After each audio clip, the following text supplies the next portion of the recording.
Welcome, welcome, welcome to Shedding the Corporate Bitch, the podcast that transforms female corporate executives into powerhouse leaders by showing them how to shed the challenges and overwhelm, along with any fear, insecurity, self-doubt, and negativity holding them back. I'm your host, Bernadette Bose of Ball of Fire Coaching, bringing you powerhouse discussions each week to share tips, advice, and sometimes tough love so you create the riches in your work and life you deserve. Let's do this.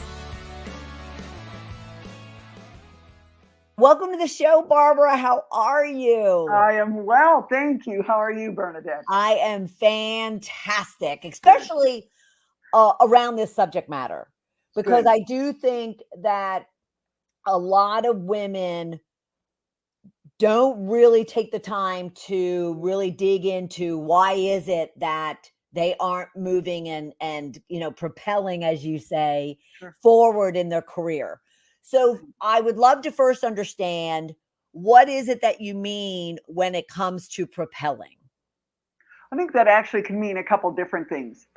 Most women, most people think of propelling in the sense of moving up the ladder.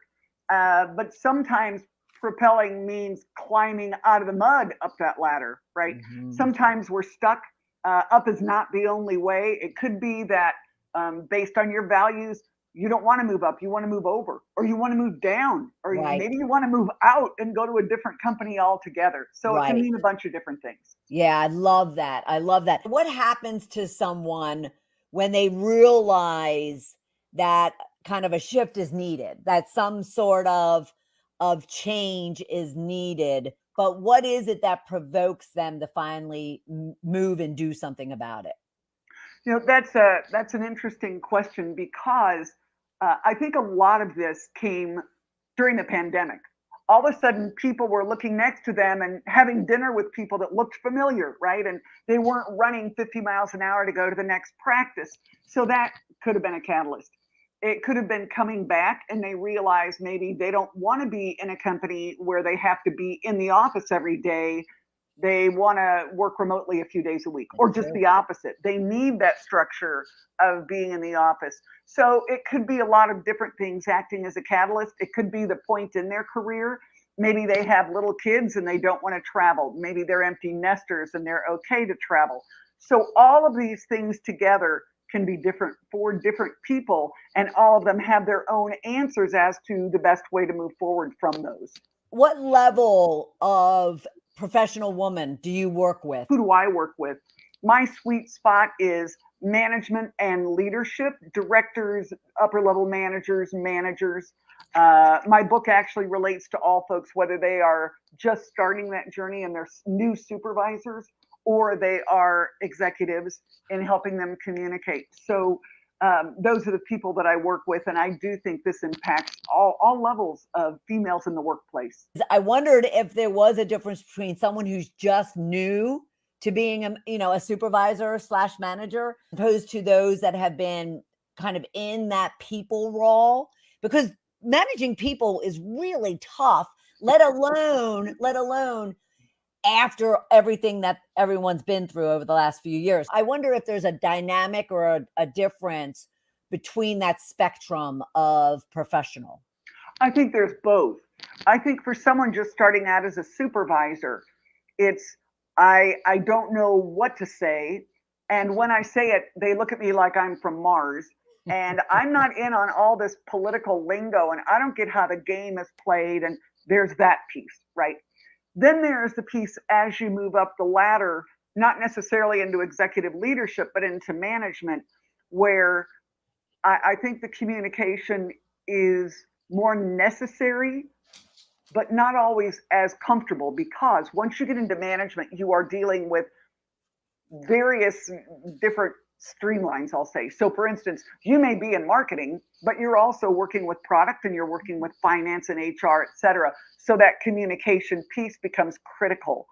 One of the things that I talk about, that you and I have talked about a little bit before I came on today, was the 3 things that are really, really imperative to help propel women in their careers. And those 3 things are insight, influence, and impact. Now, what's interesting is most people listen to those and go, that's not a big deal. And that's the challenge. People tend to ignore insight because they don't understand what it is. They think, oh, I've done this before, there's my insight, which is not true. Influence, people assume they have it, and they assume it's positive. And the third piece, impact, is what everyone strives for because they feel it's the most visible. So everybody shoots for impact when, unfortunately, when you're not paying attention to the insight piece of it and you're not aware, as you think you are, of the influence, you actually oftentimes have a negative impact. And so we can go as far as you would like to on what the details of each of those components are to help women in the workplace. So I love that.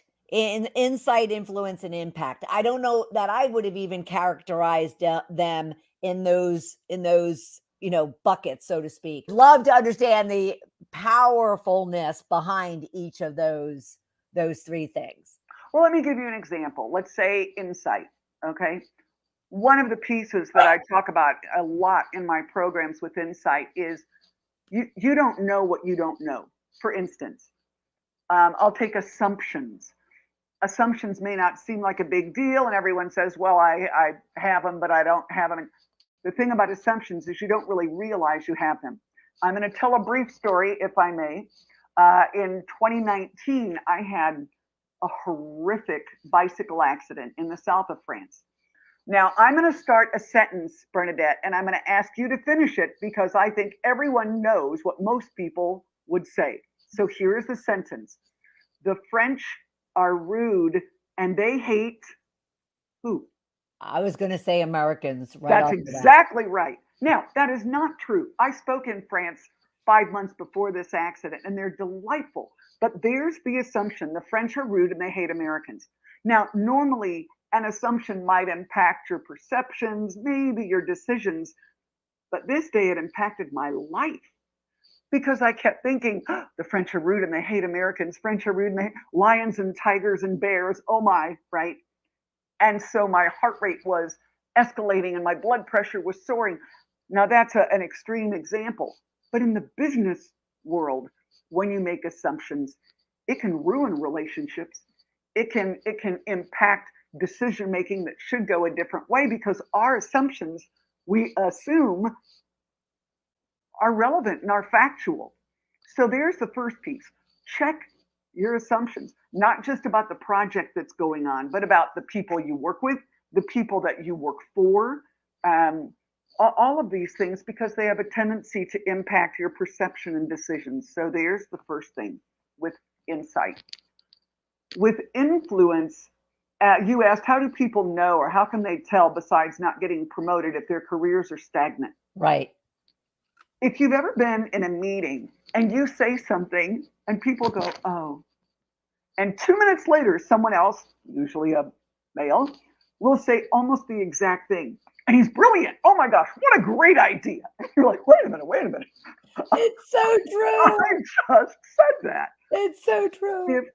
If that is what's happening, then your influence isn't where it needs to be. And there's many programs I do on that. One of the things that you need to check is called your POP, the power of your presence. And what that means is, you know how when some people walk into a room and they just have it, right? And you kind of look at them and it's not because of the clothes they're wearing or who they're with. They just kind of command your attention. They have the it factor. Those people are usually the influencers. And it's too deep to go into today, but getting that influence so that when you speak, people listen to you and you don't feel like you could be talking like this and the whole rest of the world is looking everywhere else except at you, right? True. Yes. Love it. Once you have other components, but once you have the insight piece, and it's real insight, and you have the influence piece, you have the ears of the people that you need to have, and your message is clear and true, those two things together can have that impact. You don't have to have both of those to have impact, but the challenge is when people try to have that impact and they're not using the first two, it oftentimes doesn't go the way you want. Well, that was exactly what came into my head is they think they have impact and they truly don't. And they're defining impact incorrectly. Because they also feel they have influence. And they may or may not. And influence isn't an overall statement, Bernadette. For instance, someone may have influence in the marketing world, but if someone's in the meeting from finance, they don't know who you are. They don't care who you are. You sure don't have influence in their world. Right. So we just kind of assume if we have it here, then we probably have it other places. And that's not necessarily true. Yeah. Well, I love that. So what is there a part of impact? Is there a certain type of impact that they really should be focused and targeting and even goaling around? My suggestion would be don't focus on the impact at all. Oh, Focus okay. on the insight that you should be garnering before you go to a meeting, before you start a project, before you have this conversation with whomever. And also take a step back and look at your influence. Do you have it or do you think you have it? Because impact, as you're saying, can be organic.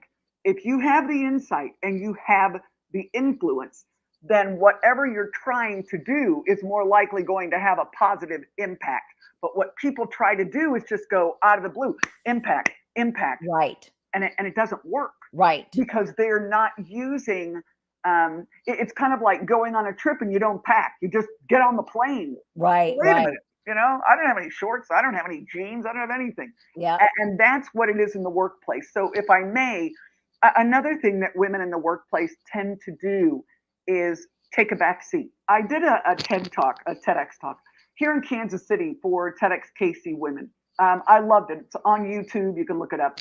But the thing that I talk about is to stop being yourself. Now, everybody's going to go, what do you mean stop being myself? But what I mean by that is that too often ourselves are made up of who we think we should be and who others want us to be. The title of your program, it made me smile because when I think back to my first time as a manager, this was back in the day. In order to be taken seriously, you had to try to blend in like a man. Mm-hmm. Navy blue suit, blue heels, be tough, right? Mm-hmm. Well, no, that's not the persona you want anymore, right? You don't have to wear the proverbial brass bra, excuse me. But that's what a lot of us feel like in order to be taken seriously. And yet in using your insight and building your influence, who you should be is you. Now, there's a lot of different yous in there, right? It's true. And I talk about that on this TED Talk, but the yous that I mean are who are you really? Are you the kind of person that's very loud and outgoing, but you don't think you should be because that's not appreciated in women at your company? Or are you a person that's very timid, but you don't want to be timid at work because you feel like everybody's expecting you to be loud because that's how everybody else is? Stop it, right? Right. Stop being that self. The key to all of this, let me share one thing too. Knowledge is power. You need to know your industry as a woman in business, as anyone in business. True. You need to know the products that you are doing and working on and what the competition is doing. And you need to know your counterparts' stake in this. So for instance, if you're going to go to a meeting and you are going to try to collaborate with them and get one of your ideas across to gain agreement, before you ever do that, use your insight, step back. Who's going to be at that meeting? What department are they with? What is their goal? What do they want to happen and why?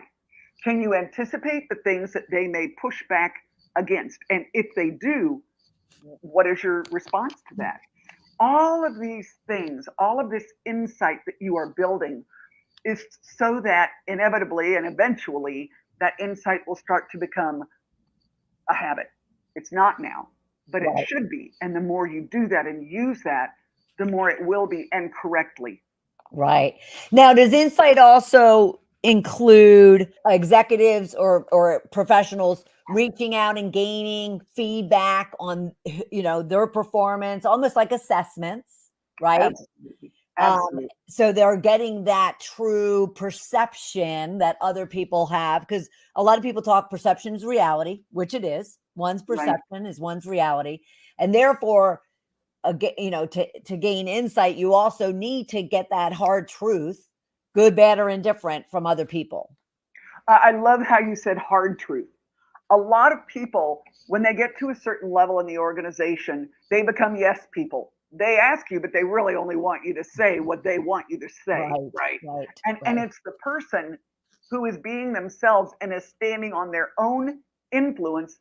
I want you to like me and I want you to support me, but the bottom line is I have to be myself. And if you're going to ask me what my opinion is, then I'm going to ask you if that's truly what you want. Yeah, Because if so, I'm not going to be rude. I'm not going to be mean. I am going to be honest, right? And if I had one wish, if someone said, give me some words that describe Barb Teicher, I would hope that one of them would be honesty, right? mm, I may not always tell you what you want to hear, but I mhm. will be honest. So as people go up that ladder, I also think it's important not just to do, let's say, for instance, a 360 instrument. And if folks aren't aware of what that is, that means you give a survey to the people that you work with, to the people that work for you, and to the people that you work for. So it gives a 360-degree view of their opinion of your work and your style, etc. Right. But a lot of that can come down to personality. What do they think of my personality, right? Another thing that I would suggest would be look at your results. I'm not saying they all have to be positive, but if they weren't, then is there a reason for that? And then that reason, was there something you could have done about it? So yes, my suggestion is as you move up the ladder, you have to continue to focus down the ladder. And I mean by that, and it's going to sound kind of cheesy or whatever, but I'm sure you've heard of this servant leadership thing, right? Right. I truly feel that for me or anyone to get where they want to go, my priority is to help the people that report to me get where they want to go, because that Yeah. only reflects on you, right? Right. Right. And my job as a manager is to develop my people out of my own job Yes. so that if I Yes. left tomorrow, it would be seamless. Right. I love that. I absolutely love that. Insight, influence, and impact. That's That's it. that's awesome. So you mentioned assumptions earlier. What, can you elaborate on what are the assumptions too many individuals are making that is causing them to not, get promoted, to not, get move forward and achieve their goals? What are those assumptions? I think a lot of those assumptions have to do about ourselves. The assumption of they're not going to listen to me. They probably won't listen to me, or I know they'll listen to me, right? I think both of those are equally as dangerous, right? Yeah, they are. I Yes, they are. also I also feel some of the assumptions that can be dangerous are um, negativity. This isn't going to work. We tried this a couple of years ago. It's a new day and age. It's post COVID. It's, fill in the blank, whatever it is, right? Right. I had someone say to me once, well, Barb, I see the glass as half full, but they see it as half empty, and there's nothing I can do about that. Yes, there is. Fill up the glass, right? Why do we always start from a point of dissension Yes. instead of commonality? Right. So to go back to what you asked about the assumptions, you may be assuming that you have to fit a square peg in a round hole. For instance, I do a lot of executive coaching. And one of the things that I share with people is if there is not an opportunity for you to move to the next step, whatever you think the next step should be, then what is your influence like? And I have helped so many people put together a proposal for a new position. Right. And I say to them, what is it you want to do? Well, I like this about this, and I like that about that. And okay, well, let's talk about this.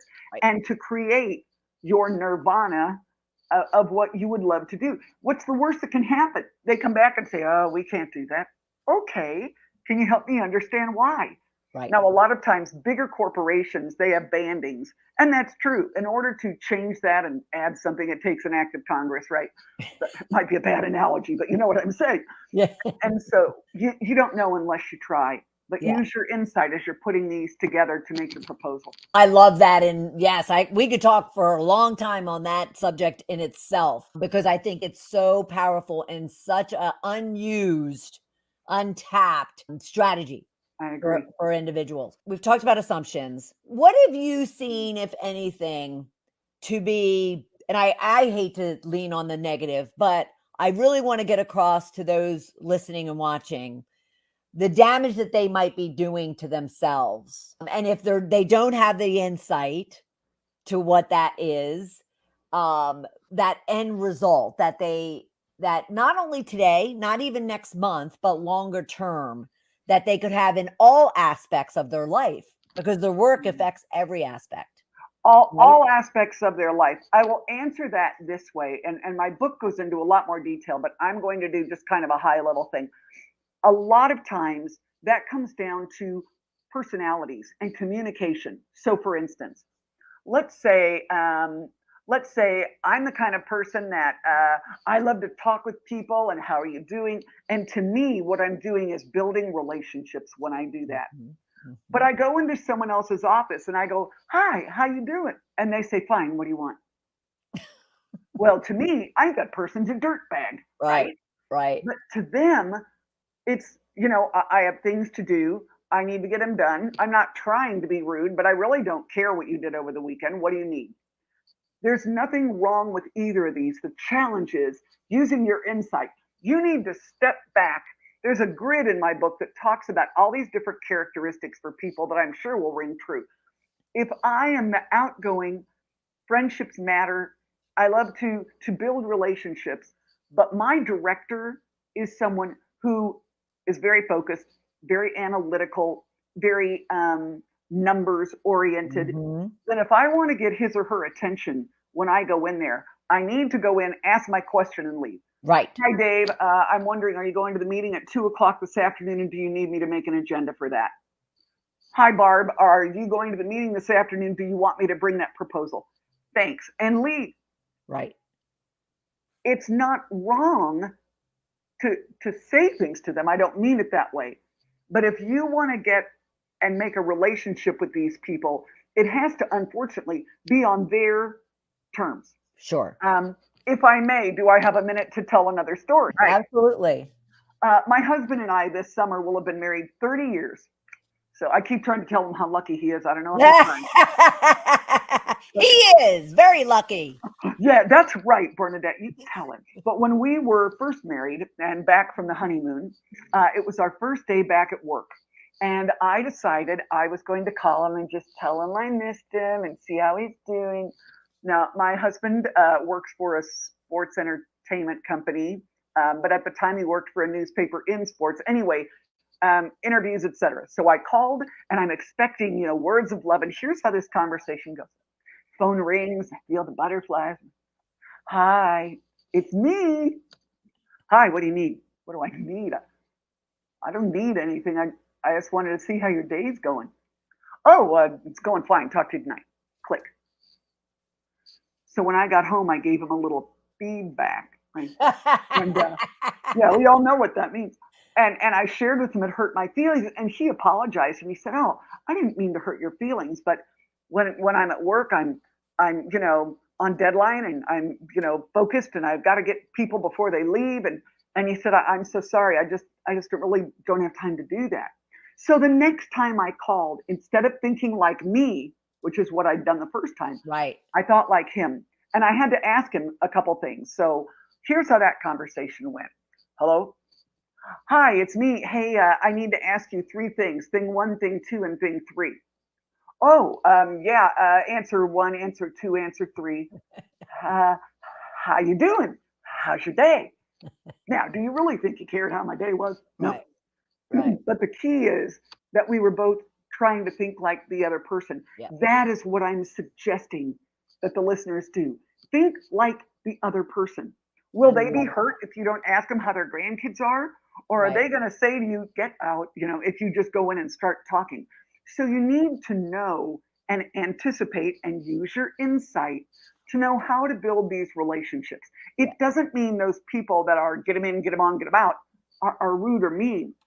That's just their personality. Right. And because it's because it's different than yours, we don't think like that. Yes. And therein lies the problem. Right.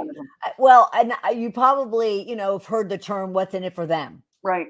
Right. Exactly. And so, yes, I that's what I picked up on based on that. I love that because we do have to pause, take time, have the insight to actually say, what do they need in order for me to be successful? Because if we can adapt to them, right, then we're going to be successful. So talking about the results or the impact, it would be that they can get what they want, right? Adapt is a great word, Bernadette. That is a great word. A lot of times, because we're focused on me, it's got to be the focus is on we, and we need to adapt so that we are approaching things in the most positive way, not just selfishly to build influence or whatever the case may be, but to move forward.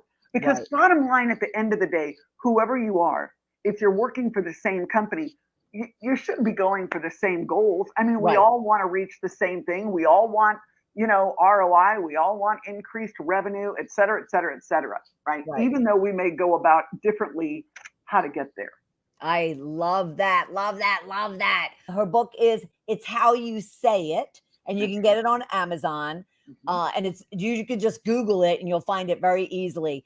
Because I think, and we could have another whole episode on just that subject in itself.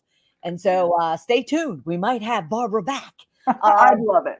Yes, because it is a critical subject matter and a skill set to learn if you want to propel yourself, as Barbara says. So definitely go to the tiny link below, which is tiny.cc/ It's How You Say It book, and check out her book there, or just go to Amazon and Google it, and you'll find it. But it's a great book for yourself, as well as you might want to share it, buy several and share it around. Yes. But I'm so thankful for you and this conversation. It's been absolutely fantastic. My pleasure. My pleasure. I appreciate it. And like I said, we might just have her back to talk about communication, because it is how you say it. It is. It is. It is. All right, everyone. That was fantastic, was it not? I mean, Barbara is a powerhouse leader, and that's what we're all about here in Ball of Fire Coaching, as well as with the Shedding the Corporate Bitch show. So let me summarize a couple of things, and because I want you to be able to then go back also and really pay attention to it, okay? Those three things that are going to help you propel forward is insight, influence, and impact. And definitely understand the assumptions you might be making that are not working for you, all right? Also, she talked about POP. I love that. The power of your presence. And of course, that's going to have direct alignment to insight, influence, and impact. And then, of course, what she just talked about in regards to just what you should and shouldn't be doing to really understand what it takes to be successful. So definitely, please check out her book. It's How You Say It on Amazon or anywhere you might get your books online. And at the same time, let me know what questions you might have beyond our subjects today when it comes to becoming a powerhouse leader. You can even book a call with me at coachmebernadette.com/discovery call, and visit sheddingthecorporatebitch.com and leave your comments, or go to Apple Podcast or YouTube and leave your questions, comments, or reviews and likes. So other powerhouse women just like you can find the show. Thanks for joining me this week. And be sure to check out all of our episodes at sheddingthecorporatebitch.com. Talk to you soon. Bye.